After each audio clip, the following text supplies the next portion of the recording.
is based upon the motivational gifts that are listed in Romans chapter 12 and verse 6. And so these gifts are the basis, really, the foundation for how you view life and ministry. And God's gifted every one of us with at least, I believe, one of these gifts, these particular gifts. You may have other gifts that are prominent in your life or that are a part of your life, but this is going to be a prominent thing that will affect not only your life, but your ministry. It's more about who you are. And then God's given most people, I believe, an additional gift that you may read and find in Romans or in 1 Corinthians, and gifts of hospitality and any number of ways that you can serve. And it makes you unique.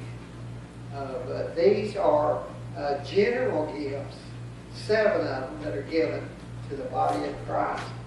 And so our text for this series is Romans chapter 12, verses 6 through 8. And I think I'm reading today, I don't remember if that's New Living or ESV, but it says, in His grace, God has given us different gifts for doing certain things well.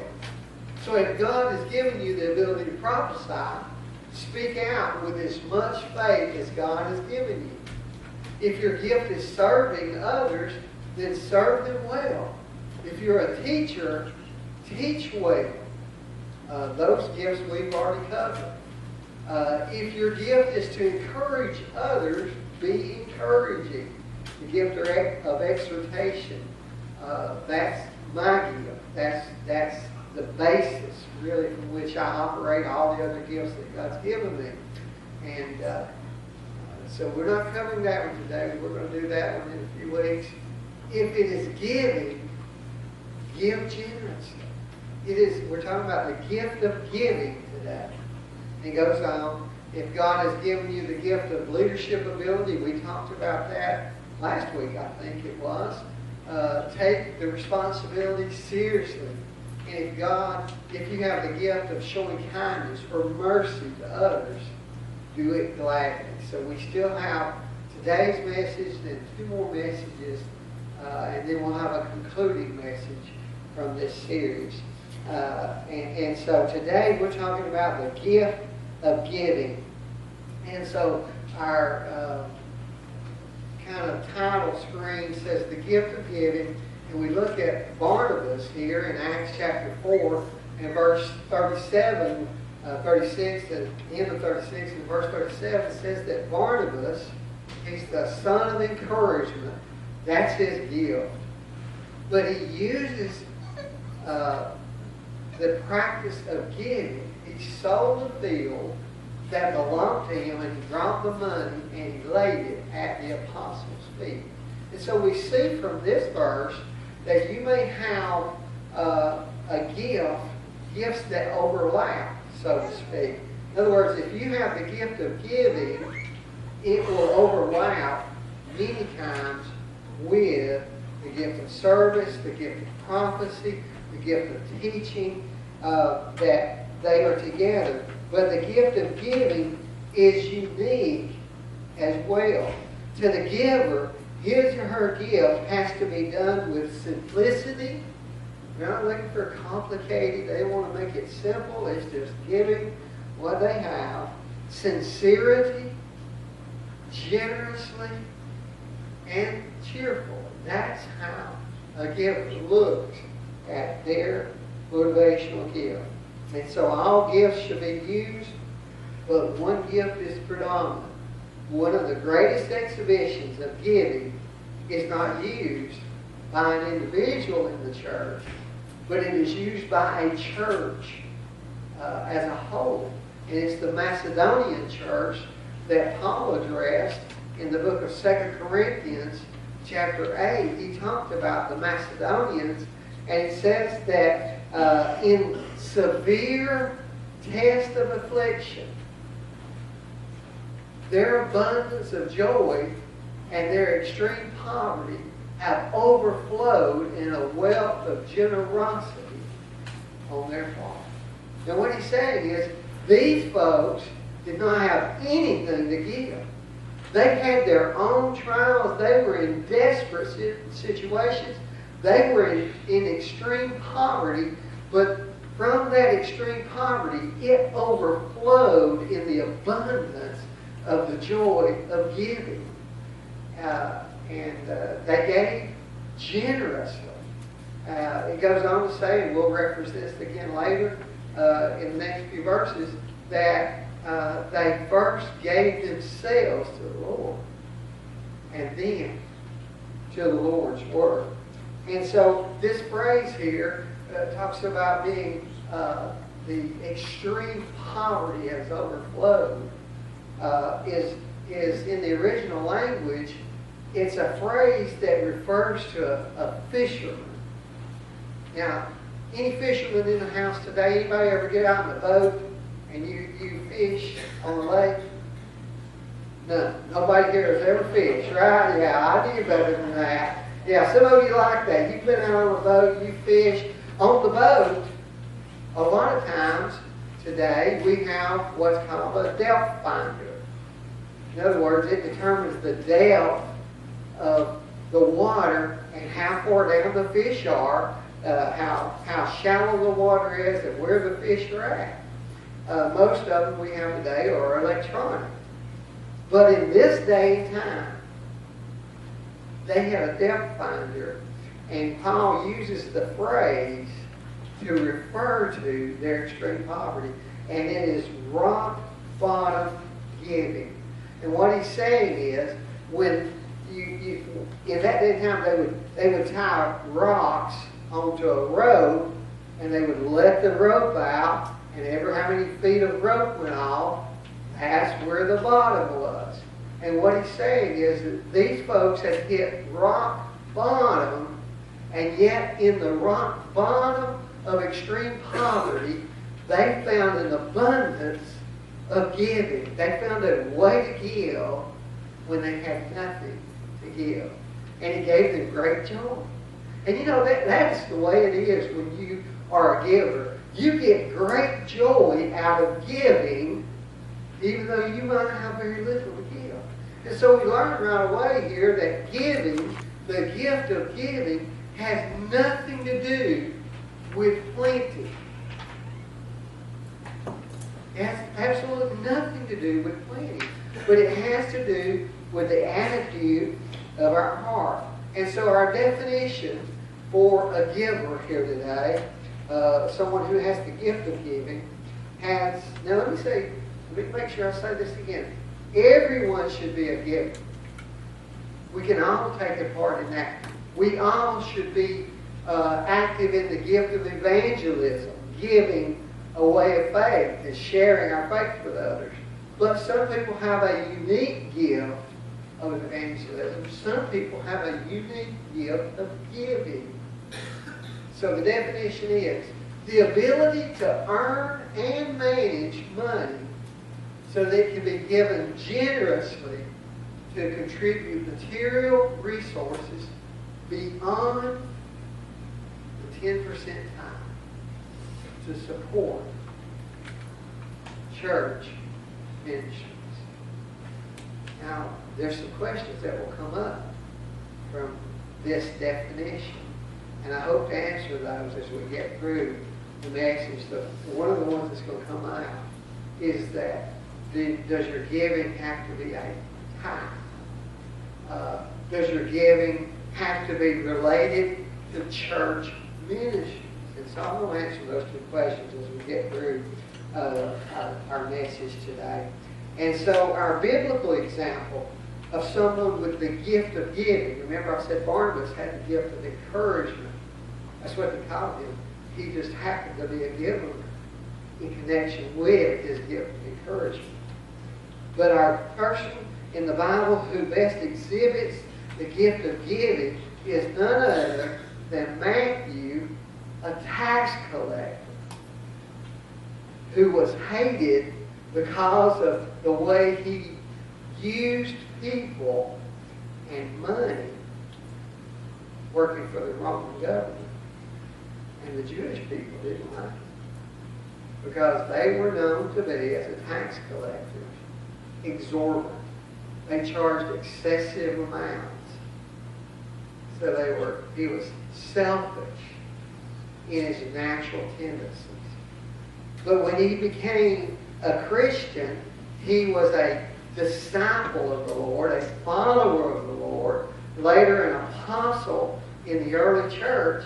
And so, because of his faith in Christ, that selfish nature gave way to a generous nature. You say, well, how do you know? Do we have an IRS certified statement for how he gave? No, we don't have that. But we do have the Gospels. And in the Gospels, particularly his Gospel, the Gospel of Matthew, he says more about money than any other Gospel writer.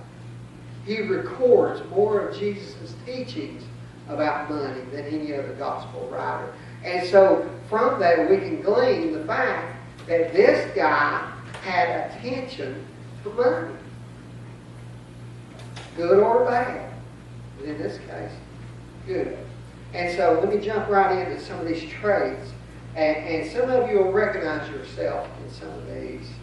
Some of you have the gift of giving. And some of you may not have the gift of giving, but you'll recognize yourself in some of these traits. And if you have the gift of giving, you're going to recognize yourself in most of these traits. And so, the traits of a giver. First of all, a giver has a keen ability to discern wise investments in order to have more money available to give away. Do you see the purpose for which how they use money? It is to make the most of it so they can give more away. In other words, giving is the motivation for how they use money.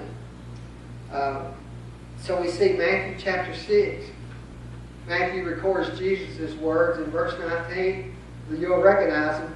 Lay not up for yourselves treasure on earth, where moth and rust and thieves break through and steal. But lay up for yourselves treasure in heaven, where neither moth nor rust or thieves break in and steal. And so what he's saying here is, he recognized that you want to make the most use of the money. Can I tell you something? If you want to make the most use of your money, now I don't mean this judgmental or mean or as if it's bad. But if you want to make the most use of your money, don't give it to the United Way. I'm not saying you shouldn't give to the United Way. I'm not saying you shouldn't give to some very worthy causes. But if you want to make the most use of your money, give it to God's kingdom. That's what Jesus is teaching us here. So a giver, secondly, has a desire to give quietly without public notice. In other words, he doesn't need or she doesn't need a fanfare. They don't need somebody to throw them a party. They don't need somebody to put their name on a plaque. They don't need any of that. They just want to give quietly and letting the gift be used for the benefit. Matthew chapter 6, verses 1 and 2 says, beware of practicing your righteousness before men. You remember where Jesus said that? He went on and he talked about if you do it before men, you have all the reward you're ever going to give. But if you do it privately to the Lord, you have reward in heaven. And heaven is eternal. The praise of men is short-lived. In fact, I called your example Jesus himself. One day, they heralded him as the king, and they sang Hosanna, and they cast their coats on the ground in front of him. And the next day, they said, crucify him. You see, the praise of men is very short-lived. Don't live for the praise of men. Live for something that lasts beyond this life. and your giving should reflect that. A giver has a motivation to give as unto the Lord at His promptings, not at man's appeal. And Matthew knows that when we give to the needs of fellow Christians, which God reveals to us, we give to Christ. Matthew chapter 25, verse 45 is where He said, "Inasmuch as you've done it unto the least of these, my brethren, you've done it unto me. But inasmuch as you have not done it to the least of these, you have not done it to me." In other words, your giving should be prompted out of your relationship and your love for God, and not because I stand up and say, "Hey, there's a need, we really need to meet it." Can I tell you something today? Our treasurer will tell you this. I know Beverly, we talked about it in early service, she would tell you this when she served as treasurer. But when there's special offerings or special needs, it's sad, but it's true. The tithe goes down. What does that mean? What that means is people take their time that's holy unto the Lord and they give it to the special need rather than. You see, your time must first be given. That belongs to the Lord. An offering is given over and above. See, God values what you do weekly or consistently, regularly, more than what you do just once in a while when an emotion hits you. Does that make sense? Let me hurry up while I want to teach today. But a giver has a desire to give gifts which are high quality. Gifts that are thought through. I call your example Mary. Mary brought that alabaster box full of precious ointment. And she broke it open and she lavished the Lord's feet with it. Do you remember what the disciples and Judas, who was the treasurer, said? "Why was this not sold and the money given to the poor?" And Jesus said, "The poor you'll have with you always. She has done what she could." Mary valued her love to the Lord, and she gave the most precious thing to the Lord. And so she wanted to give a high quality gift. A giver has the ability to test the faithfulness and wisdom of how people handle funds. And I don't have time to fully elaborate on this, but I'll just call to your mind the story that Jesus told about the king who was owed a great debt by a servant, and he brought the servant in, and long story short, he couldn't pay, and the king forgave his debt. But then that man went out and he found somebody owed him a little paltry amount prepared, and he grabbed him by the throat and he shook him, and he said, "Pay me what you owe me." And the man said, "I can't pay you," and he had him cast into prison. The king later, of course, learned about that, and he called that man into account. You see, a giver wants to know that what they give will be used wisely.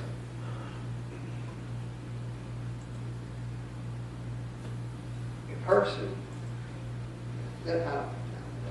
a tendency to practice personal frugality. In other words, they will live very frugal, contented lives so they can give more away. I'm reading David Green's book right now. David Green's the owner of Hobby Lobby. And Hobby Lobby literally gives away millions of dollars to churches every year, as well as other charitable places. But they focus their giving on churches, and they give millions of dollars away to churches. And some of you are thinking, "I wish you'd give some to our church." But David Green's book, the title of it is "Giving It All Away."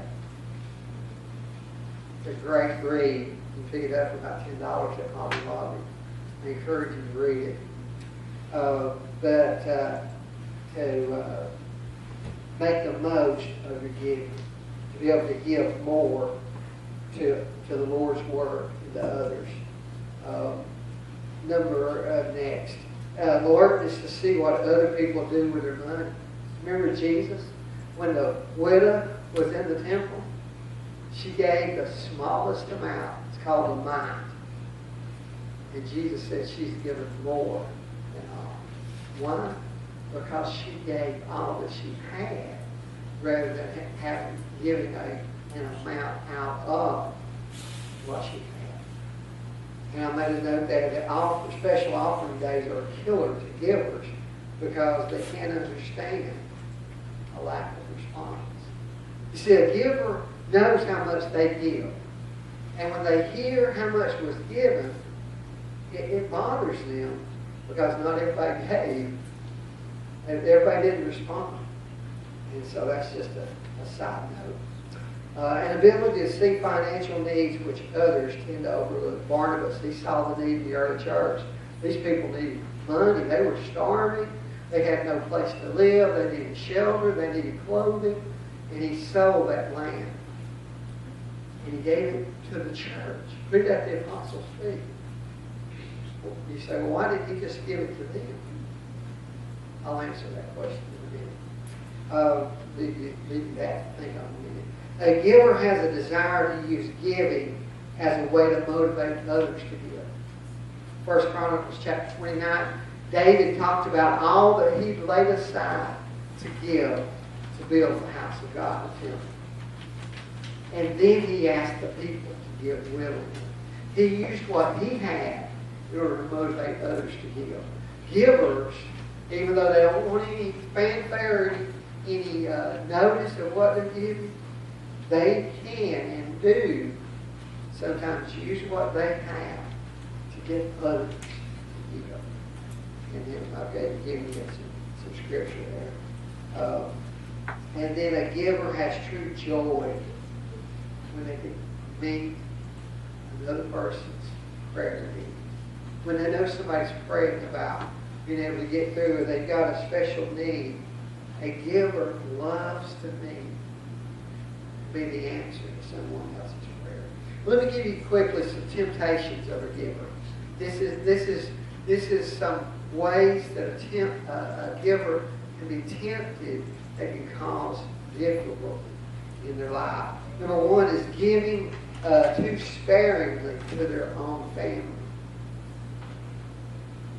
What that means is they'll give away to others, but they won't give to their own family. And the reason being is because they know the corruption of money.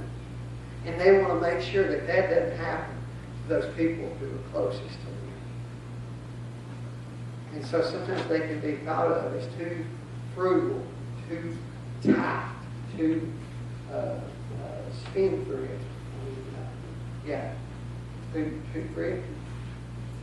And as a result, number B there, it can cause families to resent the gifts that are given to others. I've heard people say about how their mother or their father gave everything to the church, and they resented it because they wanted somebody, maybe somewhere along the lines. There was a lack of balance there. I don't know. Number C there, listening to unscriptural counsel of money management. Here's the temptation for a giver because he wants to make the most use of his money or her money. They can sometimes listen to the world's principles and get away from God's principles about investing and using money wisely. It can be a very subtle temptation. A giver can sometimes put pressure on people who have less to give. In other words, saying, if we all give $100, okay, I want everybody here in the church to give $100. Because that's what the giver can give. And they put an undue pressure on others. A giver will sometimes fail to discern God's prompting for a gift. In other words, they have the resources because they manage wisely. And so they don't have to look to God to prompt them. They just automatically kind of go to a certain amount. They can judge others for the misuse of funds rather than advise them. And they forget that sometimes people need training and guidance. That's why it's important that someone working in the benevolence ministry here.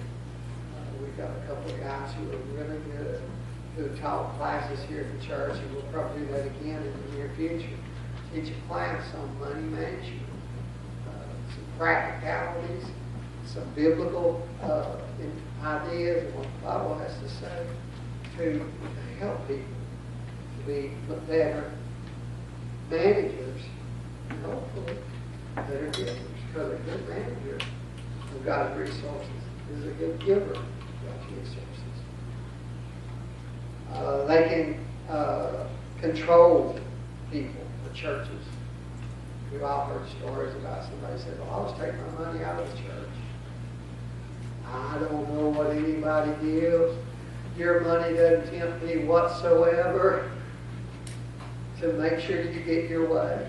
Because I don't know what anybody gives. And nobody else here will ever know what anybody else gives unless they tell you. Our books are open. You can request them anytime. They're accounted for each month by an outside agency. And our books are at your full disposal with the exception of what individuals give. You don't get to see that. I don't see that. No one sees that but the people who have been trusted with that understanding, and they know how to do that. They're wise people who do not allow what someone gives or don't give to affect how they relate to them. And that's the way it should be.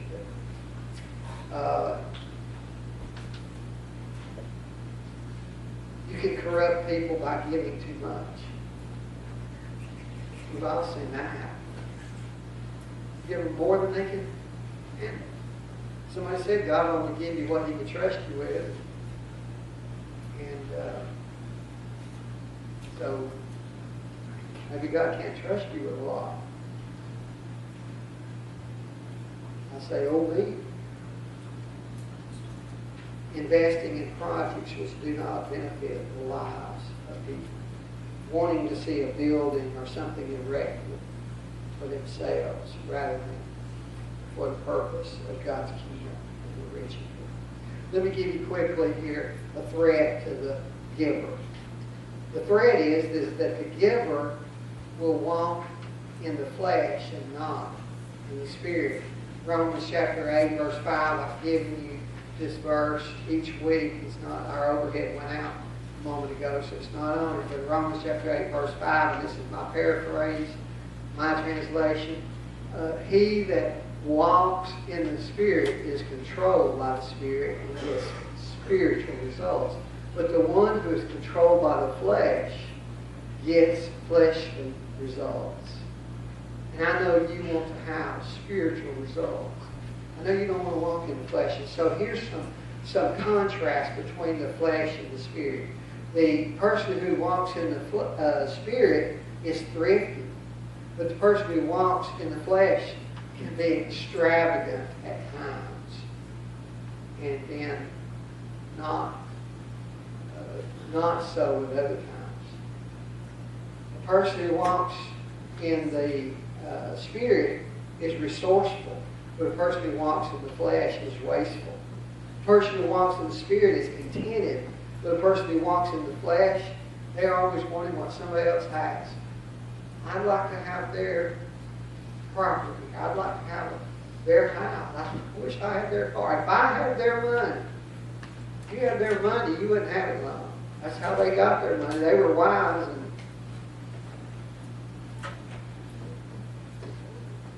now I'm talking to me. It's not y'all, okay? If it happens to fit, then good. But I know me. person who is walking in the Spirit, now I know some of you, you're not going to like this, is punctual. In other words, they're not always late at their job and get paid for being on time. They're punctual. But a person who is walking in the flesh is tardy. They're always late or laying out or something. A person who walks in the Spirit is tolerant, but a person who walks in the flesh is prejudiced. And then you see the other two, cautious and rash is a contrast. And ingratefulness and ungratefulness is the contrast. Let me take just a couple minutes and we'll be finished. I want to give you, because of this area of giving, is something that we all should excel in. Every believer should excel in this gift. I want to give you wise giving for everyone, because just a lot of people don't know. Galatians 6:10 says, therefore, whenever we have the opportunity, we should do good to everyone, especially those in the family of faith. And so the reality is, it's not that you have to have a substantial amount of money to be a giver. It's that you just got to have a heart that loves the Lord. And you know that eternal investments causes you to want to give. Many people have said, well, when I win the lottery, I'm going to give $1 million. I'm going to build a new building.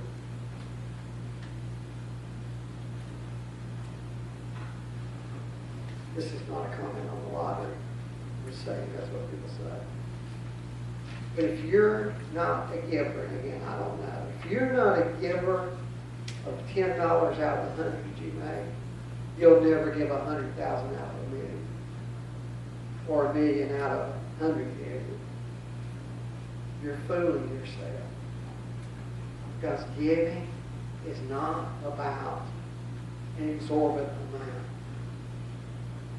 It's about your heart. And when we're talking about 10%, we're talking about a time.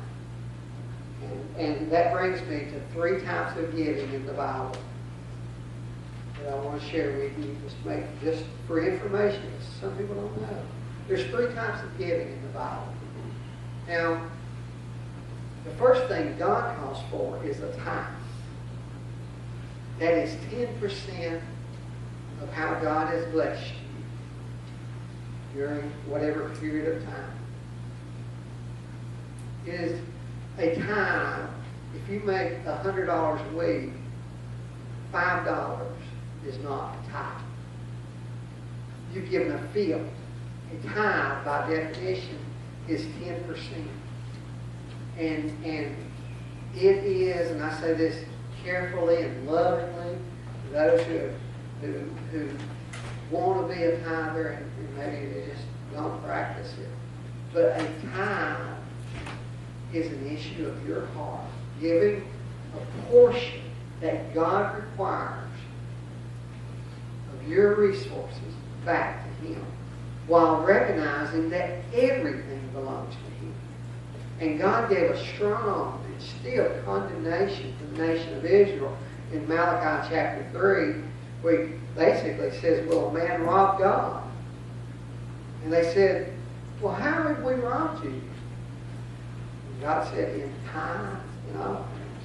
And He says in chapter 3, verse 10, bring all the tithes into the storehouse, so that there will be enough food in my temple. The storehouse was the area where they brought their grain offerings, they brought their resources, so that God's house could operate, so that the Levites and the priests could make up they could eat from those resources. That's how they were maintained. That's how those offices were maintained. That's how the temple was maintained. It went towards sacrifices and all the paraphernalia that went with that. And so God says, when you don't do your part, the entire system fails. And so that's a tithe. That's the starting off point of every believer. Some of you you mean well and you want to do well, but you've never practiced tithing. And I'll just say to you, God goes on to say in this passage of Scripture, Malachi 3, if you will tithe, He says, I will open the windows of heaven and pour out on you a blessing so much that you can't contain it. And He says, and by the way, I will rebuke the devourer for your sake. In other words, I'm going to keep that's destroying your life away from you. That's the Bible, okay? Tithe. That's the first way that we are given. Now, I'm going to give you, this is just my personal opinion here, based on how I interpret Scripture. Some money managers will say if you're in debt and you've got obligations, then you've got to make your obligations and give God what you can. I think that's unscriptural. Because God says give the tithe. What you're doing is saying, I'm trusting my own reasoning and taking God second. But God says, choose me first. Give me your best, and I'll bless the rest. That's how God operates. So give a tithe. Number 2, I got to hurry. Special needs giving. Special needs giving. In the Bible, there are a couple of instances when Moses was going to build the tabernacle, and God told Moses, He commanded Moses to command the people to bring items so that the tabernacle could be built and maintained.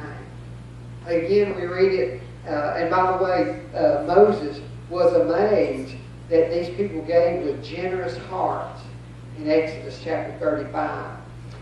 Then the second was when David was preparing to build the temple. And David prayed in 1 Chronicles 29 after he had told all that he had prepared for the temple, because he couldn't build it because God wouldn't let him. Solomon would do it. But he made the preparations. David said, who am I and who are my people that we could give anything to you? Everything we have has come from you, and we give you only what you first gave us. We are here for a moment, just visitors and strangers. He goes on, he says, O Lord our God, even this material we have gathered to build a temple to honor your holy name, that comes from you. It all belongs to you. And then David went on, he says, I have watched your people offer their gifts willingly and joyously. He was amazed that when people began to see giving as an act of worship, he glorified and honored God. And so, an example of special needs giving, I put there in your notes, it's like our vision giving campaign. We have vision offerings back there in the envelope system, vision envelopes, and you can give towards our building fund. And you can give it occasionally, you can give it monthly. A few years ago, some of us dedicated to give a certain amount over 3 years, and that has all, that 3 years has passed, but we continue, different people continue to give to that. Some of you have never given, I'm sure, I guess, some of you have never given to the vision. You ought to give to that. You ought to do that occasionally, some way systematically, over and above your time. You say, but I can't, I got too much debt. So the wise giver he reduces his debt so he can give more away. You understand? That's what he's talking about. And so vision offering, that goes to our building fund. We use that to reduce our debt. We use that to plan for a future renovations and buildings. We use it. We just used it in the back here. If you hadn't been back there, you would walk back. There's a new deck system on these mobile units. They've been painted on the outside, and through the work of some good men here in the church, it looks so much better. And so some of those resources come out of that. And so it gives us a way to do things over and above our general operating budget. Because we spend as much of our budget as we can on ministry, maintaining the ministry of the church. And that includes salary, it includes food, it includes literature, lots of things. So then there's a third type of giving, and that's alms giving. That's giving to the poor. The Bible talks about it a lot in the New Testament. You'll see alms giving mentioned a lot. And basically that is given to the poor. I'll give you a couple verse scripture references there from Proverbs about the importance of that. And I'll just give you the example. That's like our Hope for the Hungry ministry. That's given over and above our regular tithes. Doesn't come out of our operating budget as such, that through that we're able to give away food. Last Tuesday we had, 30 families or so served. We've had, in the last year, we've had probably a dozen salvations, I think. I don't know. People who were saved and reached with the gospel. Each time people come, we get to pray with them, we get to talk with them, and talk with them about their life, give them some wise counsel and encouragement. And so our Hope for the Hungry, that is a great way to minister to the poor. I said earlier that I would answer the question, should all my giving be done through the church? It doesn't have to be. But if you want to make sure that it's managed properly, this is the best way. And I mean no disrespect. And if God so prompts you, to that person who's standing on the corner with a sign, if He prompts you, give to Him. But if God doesn't prompt you, and you're concerned about the poor, you're going to give up an offering at the local church. That way it can be managed. That way it can be, or through some agency where it can be managed properly. Where you know that money's being spent the way that you want it to be spent. Hope for the Hungry, our book bags ministry, we just filled a lot of book bags and given those away. And what a blessing that was. Those things were given offerings above our regular tithes. And so God blesses that. And so here's my concluding statement. Wise giving is giving yourself to the Lord first, and then to His purposes. Start with the tithe, because that's what God requires. Offerings are what you give above that. And for some, you might not give offerings. If you can only do one, I would say give your time to God's Word. And let God bless you. Use good money management. And you'll soon be giving offerings above your time.